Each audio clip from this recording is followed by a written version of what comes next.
আমাকে সবচেয়ে মুরব্বী বলে পরিচয় করে দেওয়া হলেও আমি নিজেকে কিন্তু এখনো আক্তারদের সঙ্গে মনে করি।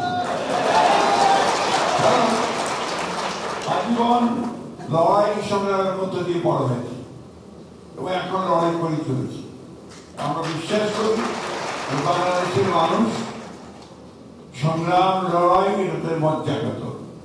যে কোনো বিপদে যে কোনো দুঃসময়ে সবাই এক হয়ে লড়াই করতে জানে, তার প্রমাণ জুলাই দিয়েছে। গত পরশু ইউএস বাংলাদেশ একটা বিজনেস ফোরামের সভা হচ্ছিল।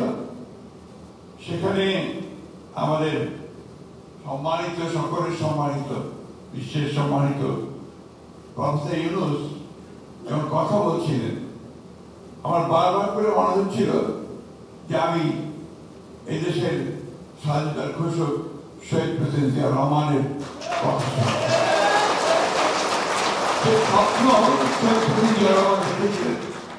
যে বাংলাদেশকে একটা গণতান্ত্রিক, একটা সমৃদ্ধ এবং দুর্নীতিমুক্ত একটি বাংলাদেশে পরিণত করবেন। তার সমস্ত কথাগুলো সেই সময় প্রফেসর ইউনূসের কথা থেকে বেরিয়ে আসছিল। আমি আরো বাংলাদেশের মানুষ কিন্তু প্রতিবার লড়াই করেছে, সংগ্রাম করেছে। যেদিন থেকে একটা দুঃসহ, একটা দানবীয় একটি শাসক গোষ্ঠী বাংলাদেশের উপর চেপে বসেছে, সেদিন থেকেই বাংলাদেশের মানুষ লড়াই শুরু করেছে।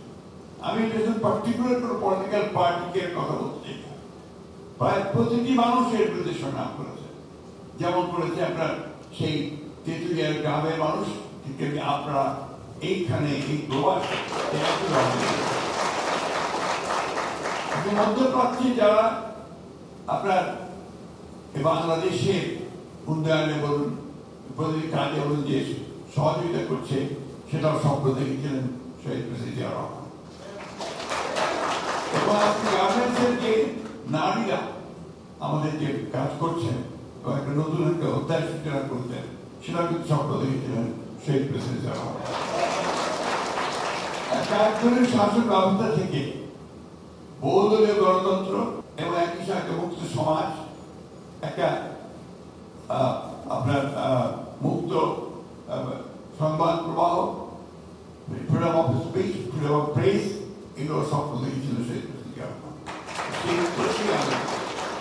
আজকেও আমাদের নেতা, তরুণ নেতা আমরা বলি, তিনিও 31 দফা কর্মসূচি দিয়ে সেই নতুন চিন্তা ভাবনা